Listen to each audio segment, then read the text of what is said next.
Joy University, best emerging university in South India. For admissions, contact.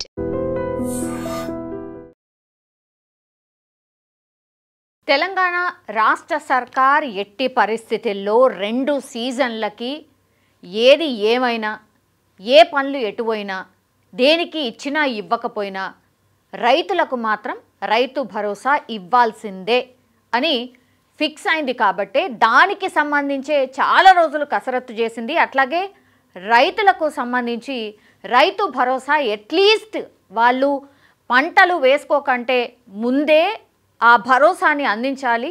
So ఆ పైసలు ఏవైతే మనం ఇస్తామో అవి అక్కడికి వస్తాయి. కొంతనన్నా రైతులు పెట్టుబడి కింద ఈ అంటే పంటలు పండించుకోతందుకో సీడ్స్ విత్తనాలు కొనడానికో ఎరువులకో ఇంకా దానికో ఇంకేదానికో ఖర్చులు చేసుకుంటారు కాబట్టి ఆ ఖర్చు మనం ఇచ్చినట్టు అవుతుంది అని ఈసారి మాత్రం ఎట్టి పరిస్థితుల్లో లేటు ఇవ్వద్దు అనుకున్నారు. కాబట్టి మొన్నటి నుంచే 2 రోజుల నుంచి కూడా రైతు భరోసా నిధులు విడుదలవుతున్నాయి.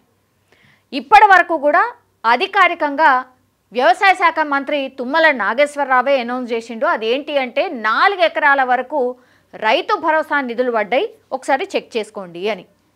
కానీ ఇంకా కూడా కొంతమంది మాకు రాలే అంటున్నారు. సరే అది పక్కన పెడదాం.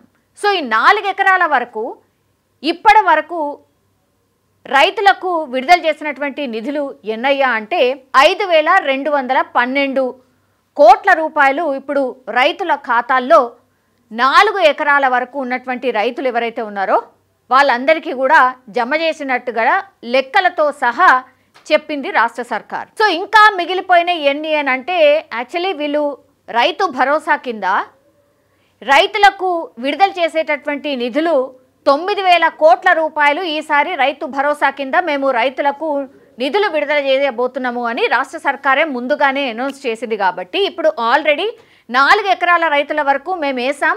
అవన్నీ అంటే 5,212 కోట్ల వరకు మేము ఆల్రెడీ రైతుల ఖాతాలో వేసామంటే ఇంకా మిగిలింది ఎంత 9,000 కోట్లలో ఇంకా కూడా ఒక 3,000 కోట్ల వరకు రఫ్గా మిగిలింది అనుకుందాం.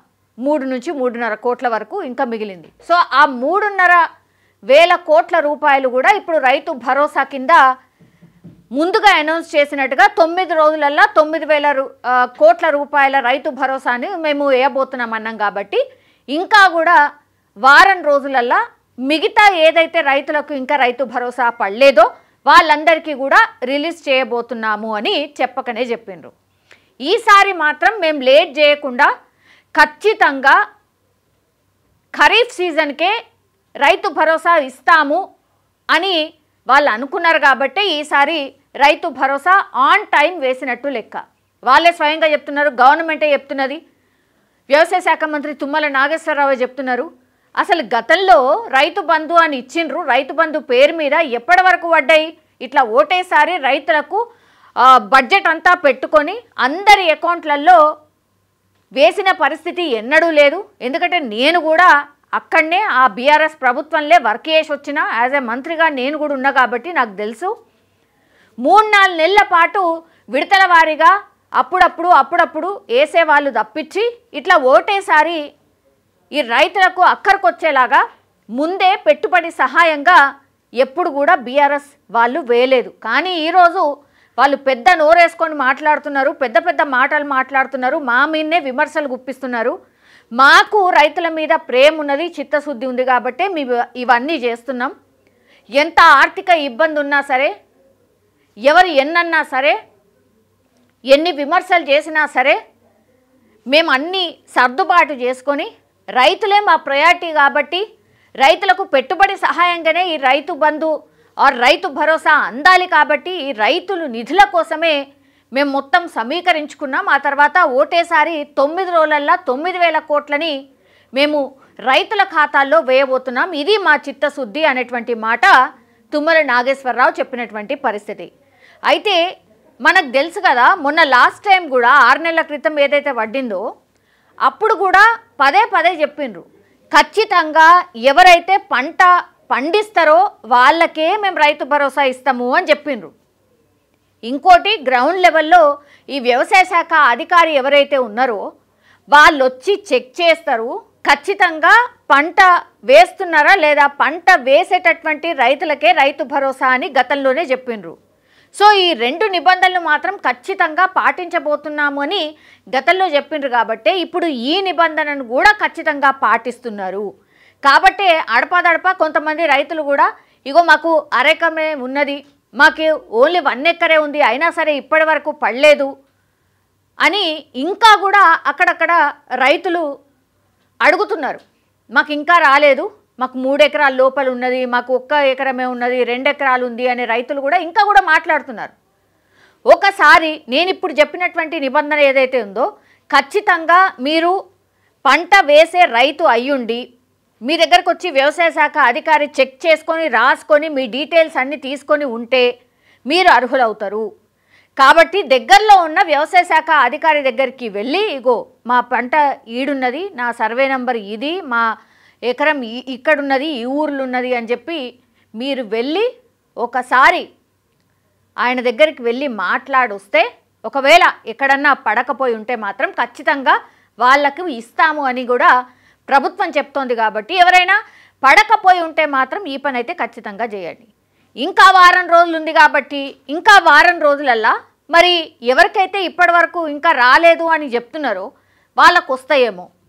ఈ మరి వారం రోజుల తర్వాత ఇక కట్ ఆఫ్ డేట్ ఏదైతే అయిపోతుందో ఆ తర్వాత కూడా మీకు నిధులు రాలేదంటే మాత్రం, రైతు భరోసా అందలేదంటే మాత్రం ఖచ్చితంగా దగ్గరలో ఉన్నటువంటి వ్యవసాయ శాఖ అధికారి దగ్గరికి వెళ్ళి మీరైతే ఇగో మేము ఇక్కడ ఉన్నది, మా పొలం మీద ఉన్నది, మాకు ఇంకా రాలేదు, మీ అకౌంట్ ఏంది, మీ డీటెయిల్ ఏంది, మీ కేవైసీ ఉందా లేదా, ఇవన్నీ కూడా ఇంకోసారి రీచెక్ చేసుకొని అక్కడ పోయి మాట్లాడితే అప్పుడు పడే అవకాశం అయితే ఉంటుంది. ఎందుకంటే ఎవరైతే పంట పండిస్తున్నారో రైతు ఖచ్చితంగా మేము రైతు భరోసా ఇస్తామని సర్కార్ చెప్తుంది. కాబట్టి మీరు మొత్తం అన్నీ కూడా మీ దగ్గర ఉన్నటువంటి అన్నీ తీసుకెళ్ళి వ్యవసాయ శాఖ అధికారి దగ్గరికి వెళ్తే అప్పుడు మీకు రైతు భరోసా పడే అవకాశం అయితే ఉంటుంది. నిజం చెప్పాలంటే కూడా కరెక్ట్ టైంలో ఇప్పుడు రైతులకు నిధులు ఇస్తుంది అని చెప్పొచ్చు రాష్ట్ర సర్కారు కూడా. నిజంగా కూడా రైతు భరోసా అనుకోండి, గతంలో రైతు బంధు అని ఏదైతే ప్రవేశపెట్టినరో అది పెట్టుబడి సహాయం కింద, అంటే రైతు ఫస్ట్ ఇనిషియల్గా వాళ్ళకి ఈ విత్తనాలకైతే ఎరువులకైతే వాటన్నిటికీ కూడా డబ్బులు ఏన్నో ఒక దగ్గరికి వెళ్ళి అప్పు తీసుకొని వస్తారు. కాబట్టి అది ఉండొద్దు, మనమే ఆ సహాయం చేద్దామనే ఈ పథకాన్ని అయితే ప్రవేశపెట్టిండ్రు. సో ఆ పథకం ఉద్దేశం ఏదైతే ఉందో దాన్ని ఖచ్చితంగా ఈ ఒక్క సీజన్కి ఇంకో చర్చ కూడా ఉంది. ఈ ఒక్క సీజన్కి ఇస్తే అయిపోతుందా, మరి మళ్ళీ ఇప్పుడు ఎలక్షన్స్కి పోబోతున్నారు, స్థానిక సంస్థల ఎలక్షన్స్ ఉన్నాయి కాబట్టి ఇప్పుడు ఇట్లా ఇచ్చిండ్రు, లేకపోతే ఆ నెక్స్ట్ మొన్న కూడా మనం చూసినాం కదా ఎక్కడ ఇచ్చిండ్రు ఇయ్యలేదు అనే చర్చ కూడా నడుస్తోంది. కానీ ఎలక్షన్లు వస్తేనో లేకపోతే ఇంకేదో ఉంటేనో ఏసుడైతే ఏమాత్రం కూడా కరెక్ట్ కాదు. ఇది ప్రతిసారి ప్రతి 6 నెలలకు ఒకసారి పెట్టుబడి సహాయం కింద రైతుకు అందాల్సిందే, రైతులు కూడా కోరుకుంటుంది అదే.